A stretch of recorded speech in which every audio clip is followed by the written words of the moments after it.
வாழ்க வையகம், வாழ்க வையகம், வாழ்க வளமுடன். குரு வாழ்க, குருவே துணை. ஆசான் தத்துவ ஞானி வேதாத்ரி மகரிஷி அவர்கள் என்னுள் சூக்குமமாக இருந்து வழிநடத்துவராக. அனைவருக்கும் இனிய காலை வணக்கங்களும் வாழ்க வளமுடன் என மனமார்ந்த வாழ்த்துக்களையும் கூறிக்கொள்கிறேன். மகரிஷியின் வாழ்க்கை மலர்களிலிருந்து நாள் ஒரு நற்சிந்தனையாக இன்றைய சிந்தனை ஜூன் 13. கால வேகம். ஆதி காலத்தில் மனிதன் முதல் தோன்றியப்போ அவங்கிட்ட வளர்ச்சி அற்று குகைகளிலும் மலைகளிலும் வாழ்ந்து வந்தான். கால மாற்றத்துக்கு ஏற்றபடி வீடுகள் அமைத்து உணவு சமைத்து ஒவ்வொரு கட்டமாக மாற்றமும் அறிவின் வளர்ச்சியும் விஞ்ஞான வளர்ச்சியும் அடைந்து வாழ்ந்து வந்தான். அதற்கேற்றபடி அவனோட கால சூழல்கள் அமைந்தது. வாழ்க்கையில ஒவ்வொன்றும் இயற்கை வளங்கள் அனைத்துமே மனிதனுக்கு தேவையான வளங்களாக மாற்றி இன்பமாக வாழ்வதற்கும் துய்ப்பதற்குமே இந்த மனித பிறவி என்பது மகரிஷியோட ஒரு மறுக்க முடியாத கருத்து.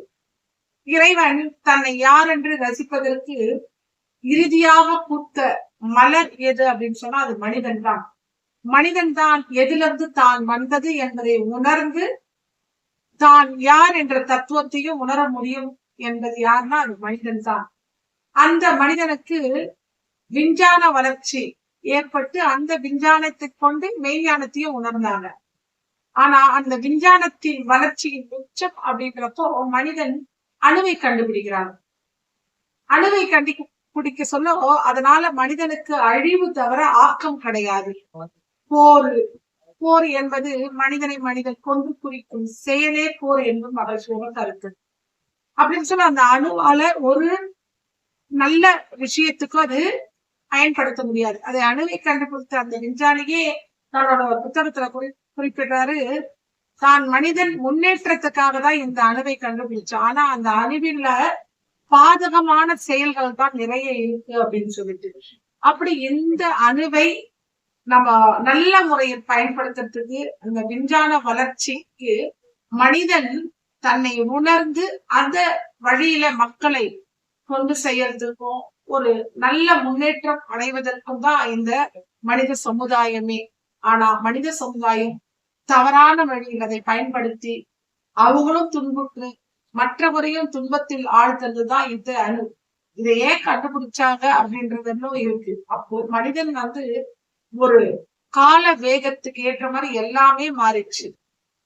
NSK கிருஷ்ணன் சொல்லுவாருங்க, அந்த காலத்துல மட்டனை தட்டினா தட்டுல 2 இட்லியும் காஃபியும் வந்துடணும்னு சொல்லிட்டு அவரு அந்த காலத்துல அந்த ஒரு பாடல் எழுதியிருந்தாரு.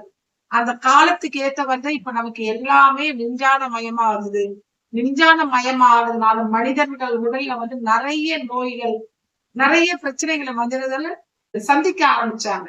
அதுக்கு முன்னாடி வாழ்ந்த மக்கள் எப்படி இன்பமாகவும் மகிழ்ச்சியாகவும் மனநிறைவாக வாழ்ந்தார்களோ அந்த காலத்துக்கு இப்ப நமக்கு இல்லை.